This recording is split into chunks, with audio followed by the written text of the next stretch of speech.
Penurunan pendonor darah dan stok darah reguler kerap terjadi khususnya di bulan Ramadan. Hal ini berbanding terbalik dengan kebutuhan darah di rumah sakit tetap berjalan dan bersifat darurat. Mengantisipasi kekurangan stok darah, Unit Transfusi Darah Palang Merah Indonesia Makassar kini mengandalkan sistem call donor, di mana pihak PMI Makassar menghubungi langsung pendonor aktif yang telah terdaftar dalam basis data. Pemanggilan dilakukan berdasarkan golongan darah yang dibutuhkan, dengan prioritas pada golongan langka atau kasus medis yang sifatnya mendesak. Kalaupun misalnya ada komponen darah yang belum tersedia di di pelayanan darah, maka kami menerapkan metode call donor.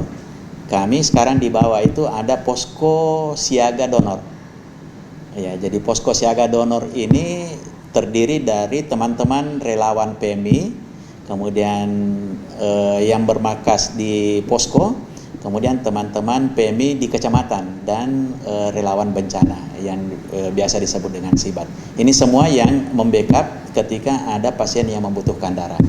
Untuk memperkuat sistem ini, Unit Transfusi Darah PMI Makassar membentuk posko siaga donor yang beroperasi selama bulan Ramadan lalu.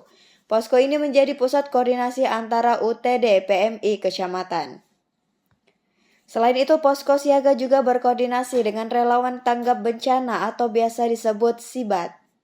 Relawan yang bertugas tidak hanya mendampingi proses donor, tapi juga sigap merespon permintaan darah dari rumah sakit maupun keluarga pasien yang membutuhkan.